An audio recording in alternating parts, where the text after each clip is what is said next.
বন্ধুরা, আজ আমি একটা উপোসে খাওয়ার রেসিপি নিয়ে হাজির হয়েছি। উপোসে তোমরা রুটি মুড়ি অনেক কিছু খেতে চাওনি, খাওনি, কিন্তু আজ আমি একটা দুর্দান্ত দারুণ একটা স্বাদের রেসিপি নিয়েছি।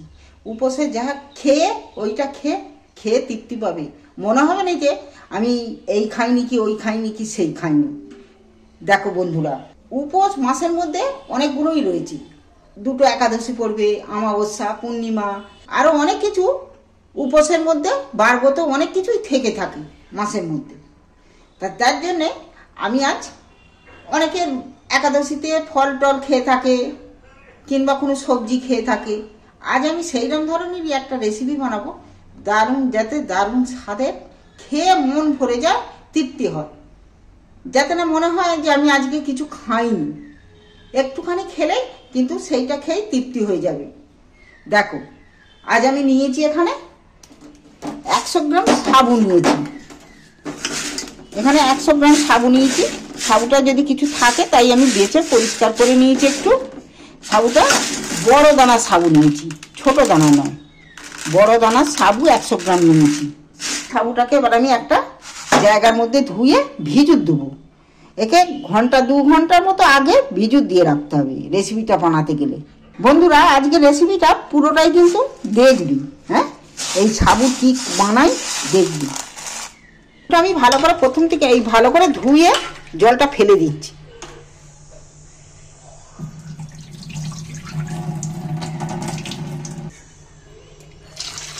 এতে খুব বেশি জল দেবো নি, মাখা মতো জলটা দিয়ে ভিজুত দিয়ে রাখবো। 2-2.5 ঘন্টা ভিজুত দিয়ে রাখতে হবে, বড় সাবু তো, তবে ভালোভাবে ভিজবে। তাহলে আমি একটা জায়গা চাপা দিয়ে আর রেখে দিচ্ছি। আর এর সাথে কি কি সবজি নিই দেখো। আমি এখানে নিয়েছি 4-5টা কাঁচা লঙ্কা নিয়েছি। তোমরা কাঁচা লঙ্কাটা তোমরা যেমন ঝাল খেতে পারবে সেই রকম দেবে, ঝাল যেমন খাবে। তা আমি এখানে 5টা কাঁচা লঙ্কা নিয়েছি।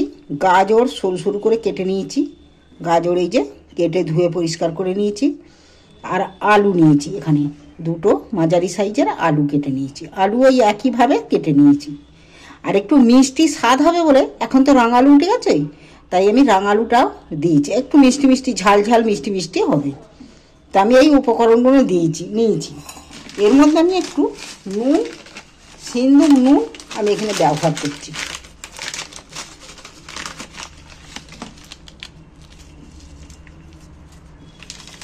নিয়ে ভালো করে নুনটা মেখে নেব। উপোসে সবসময় দেখবে সিন্দুক নুন ব্যবহার করতে হয়, তাই আমি সিন্দুক নুন মাখিয়ে রাখবো। বন্ধুরা, সাবুটা যে আমি ভিজিয়ে রেখেছিলাম, বললুম যে ঘন্টা 1.5 ভিজিয়ে রাখবো। সাবু ভিজানোর পরে দেখো কত বড় হয়ে গেছে, আর ভিজেও খুব সুন্দর ভিজেও গেছে, দেখছো ভিজে গেছে। এই ভেজানা সাবু দিয়ে এত সুন্দর একটা রেসিপি হবে যা তোমরা উপোসে তোমরা খুব ভালোভাবে সুবিধাভাবেই খেতে পারবে। দেখো, সাবুগুলো ভিজিয়ে জল ঝাড়িয়ে নিয়েছি। জল অল্পই দিয়েছিল, জল ঝাড়াতেও হয় না, এর মধ্যেই টেনে রেডি হয়ে আছে। বেশি জল থাকলে তাহলে ছাঁকুনি দিয়ে জলটাকে ছেঁকে ফেলে দেবে। আমি এই মাখা দিয়েছিল বলে জলটা এর মধ্যেই শুকনো হয়ে গেছে। এবার আমি গ্যাসের মধ্যে কোড়া বসিয়ে গ্যাস জ্বেলে দিচ্ছি। কোড়াটাও গরম হয়ে এসছে। আমি এখানে একটু সাদা তেল ব্যবহার করছি। সাদা তেল বলতে সূর্যমুখী তেলটাই ব্যবহার করা হয়।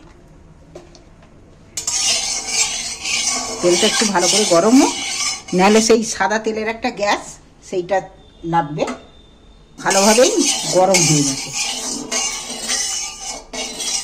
তেল। একটা যেমন সর্ষের তেল দিলে ঝাঁঝ উঠে, সাদা তেলটারও একটা গন্ধ উঠে গেছে। এইবার আমি যে নুন মাখানা, হলুদ কিন্তু চলবে না, নুন মাখানো গাজর আর আলু কাটাগুলো দিয়ে দিচ্ছি।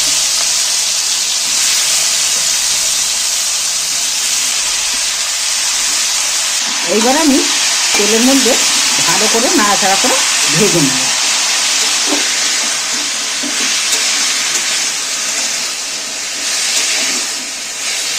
যাতে একটু সেদ্ধ হবে তো একটু চাপা দিয়ে ভাজবো।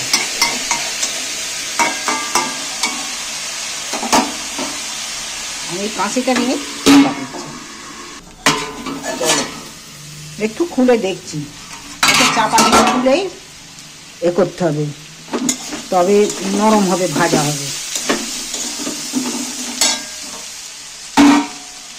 আমি এখানে আলু আর গাজর দিয়েছি, তোমরা পারলে পেঁপে, কাঁচকলা এগুলো তোমরা ব্যবহার করতে পারো, কুমড়ো।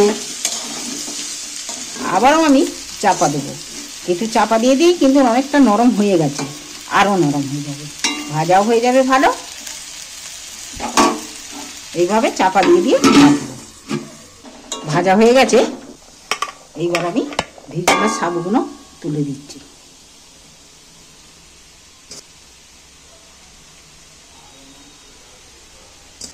এখানে আমি 1 চামচ গাওয়া ঘি ব্যবহার করছি।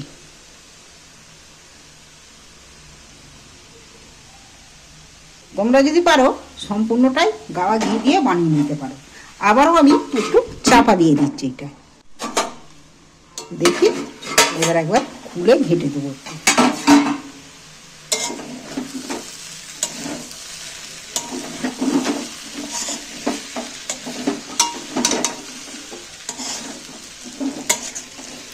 এইটাও যে চাপিয়েছি, এইটাকেও একটু চাপা দিয়ে দিয়েই বানাতে হবে। পুরোই তো এবার রেডি। দেখছো সাবুগুলো কাঁচের গুলির মতো কতটা হয়ে গেছে দেখতে। সাবুটা সাবুর মতো আর নেই, এবার কাঁচের গুলির মতো হয়ে গেছে। তবে এইটাকে তোমরা বলতেও পারো, যেমন ফ্রায়েড রাইস করে ঘরে বানিয়ে খাও, এইটা উপসে সাবুর ফ্রায়েড রাইস। যেমন ফ্রায়েড রাইস যেমন যেই স্বাদে খাও, উপোসের মুখে এই ফ্রায়েড রাইস মুখে লেগে থাকবে। তবে শুধু এই সাবুর ফ্রায়েড রাইস না, এরপর সাবুরও আমি আর একটা রেসিপি করে রেখেছি। এবার আমি গ্যাস অফ করে দিচ্ছি আর একটু চাপা দিয়ে রেখে দিচ্ছি, এর ভাপেতেই হয়ে যাবে। দেখি এবার খুলে হয়ে গেছে, গ্যাস অফ করে দিয়েছি। ঠান্ডা হওয়ার জন্য আমি চাপা দিয়েই রেখে দিয়েছি। দেখো কত সুন্দর হয়েছে সাবুর ফ্রায়েড রাইস। আর সাবু বুঝতেই পারা যায়নি, দেখছো সাবু একদম কাঁচের গুলির মতন হয়ে কাঁচ কাঁচ হয়ে হয়ে গেছে। এইভাবে একবার কোনো একাদশী, অমাবস্যা, পূর্ণিমা, কোনো নিরামিষী, কোনো উপোস আপাসে এইগুলো বানিয়ে অবশ্যই খেতে পারো। দারুণ স্বাদের, খেয়ে পেটও ভরবে, মনও ভরবে। তোমার আর মনে হবে না যে আজ আমি ভাত খাইনি, আজ আমি উপোস আছি, এইটা মনেই হবে না। ভালো লাগলে চ্যানেলটা আমার অবশ্যই সাবস্ক্রাইবার করে দিও। আজ আমি ইস্কন মন্দিরের একাদশীর ইস্কন মন্দিরের খাবার দেখাবো। সাবু নিয়েছি, যে সাবু আমি 200 গ্রাম সাবু নিয়েছি। 200 গ্রাম সাবুকে এই কোঁয়াতে একটু গরম করে নেবো। সাবুটা কিভাবে করতে থাকি তোমরা দেখো। একাদশী, ইস্কন মন্দিরের একাদশীর খাবার। আমি সাবুগুলো নাড়াচাড়া করছি। এইটা দিয়ে যে খাবার করব, তোমাদের যদি ভালো লেগে থাকে তোমরা এই চ্যানেলটাকে সাবস্ক্রাইব করবে। এটা আমি বড় মোটা দানা সাবু নিয়েছি। একে মিক্সারে গুঁড়ো করলে সুজির মতো হবে। একে দেখতে থাকো, আমি মিক্সারে একে গুঁড়ো করব। পারলে তোমরা ছোট সাবুদানাতেও করতে পারো। আমি বড়টা নিয়েছি, বড়টা গুঁড়ো হবে ভালো বলে বড়টাই নিয়েছি। সাবুটা আমি এই যে নাড়তে নাড়তে গরম হয়ে গেছে সাবুটা। এবার আমি গ্যাসটা অফ করে দিয়ে একটু এইটা ঢেলে রাখবো। একটু ঠান্ডা হলে তারপর এটাকে কি করব দেখতে থাকো। ঢেলে নিচ্ছি আমি সাবুটাকে। সাবুটা যে গরম করে নিয়েছিলাম, সাবুটা ঠান্ডা হয়ে গেছে। আমি এবার মিক্সারে সাবুটাকে একটু গুঁড়ো করে নেব।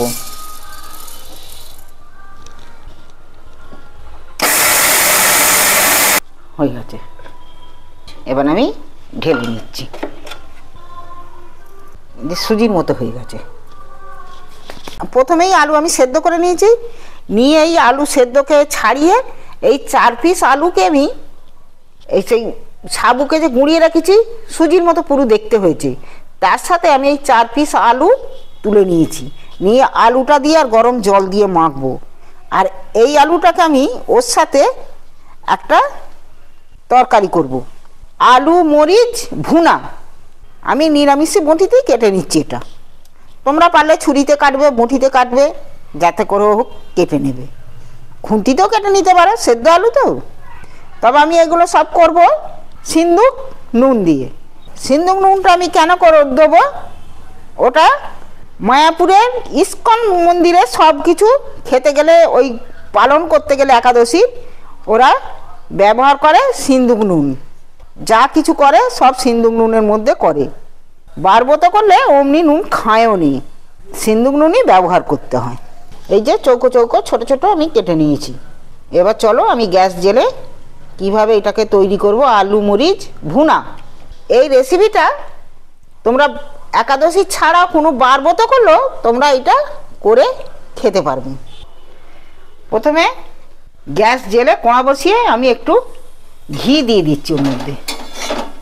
আমি কড়া জেলে এই গা ঘি দিয়ে দিলুম। আমি মরিচ গুঁড়িয়ে রেখেছি, মরিচ গুঁড়ো দিয়ে দিচ্ছি ঘিটার মধ্যে। এটা যে ঘি আর মরিচ এই যে হয়ে গেল, সুন্দর গন্ধ উঠেছে। আমি আলুগুলো এর মধ্যে দিয়ে দিচ্ছি।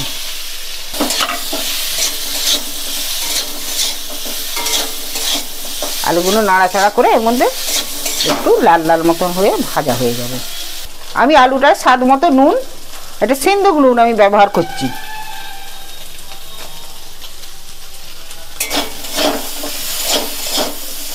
আমার ভাজা ভাজা হয়ে গেছে, সামান্য একটু জল দিয়ে আমি একটু জল দিয়ে দিলাম। আলুটা তো সেদ্ধ আলু, জল বেশি দেবো না, একটু মাখা মাখা মতন করে একটু ফুটে উঠলে নামিয়ে নেব। আর দেখতে দেখতে তোমাদের যদি ভালো লেগে থাকে এইটা চ্যানেলটা আমাদের সাবস্ক্রাইবার করো। আমি এই 4 পিস আলু তুলে নিয়েছি, আর এই স্বাদ মতো নুন আমি এর মধ্যে দিয়ে দিচ্ছি।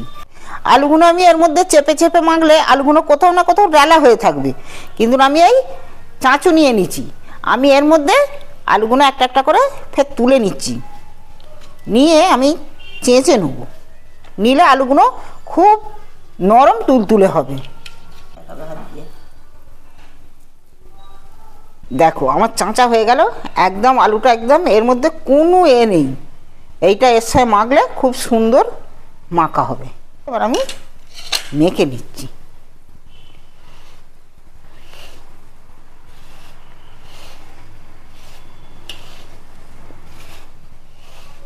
এবার আমি হাত দিয়ে ভালো করে চকুটে মেখে নিচ্ছি। এতে একটু জলও ব্যবহার করতে পারো, গরম জল করে রেখেছি। ময়দার মতো মাখা গেছে, মানে চিটও হয়েছে। আমি গুচিগুলো কেটে নিচ্ছি। এত বড় বড় কেন কাটছি, যখন বেলবো তখন বুঝতে পারবে কেন এত বড় বড় কাটছি। ঢেলে দিচ্ছি। ওনাতে বেশ খানিকটা তেল আমি ঢেলে দিয়েছি। এইগুলো আমি একটু বেলে নিচ্ছি এইভাবে।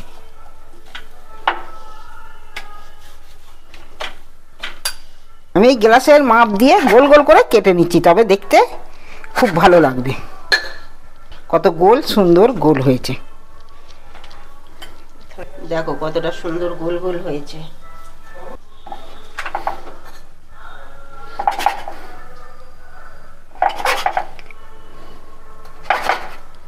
এতে কিন্তু কেউ জড়িয়ে যাবে না।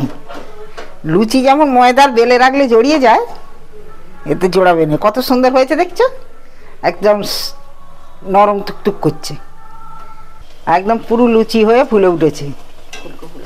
ফুলকো ফুলকো লুচি আমি তুলে নিচ্ছি। ধেসে নেবো না নাহলে একটু।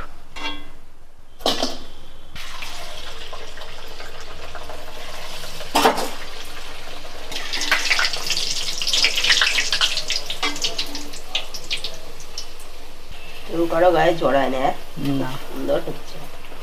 রেসিপিটা দেখতে দেখতে তোমরা চ্যানেলটাকে সাবস্ক্রাইব করে দিও। এরকম নিত্য নতুন রেসিপি আমি নিরামিষ ভোজে সহজ সরলভাবে দেখাবো। এই যে জিনিসটা কত নরম হয়েছে, নরম তুলতুলে দেখছো। আজও একদম। খাচ্ছে না, আবার সোজা করে দাও। নরম হয়েছে, হেভি হয়েছে।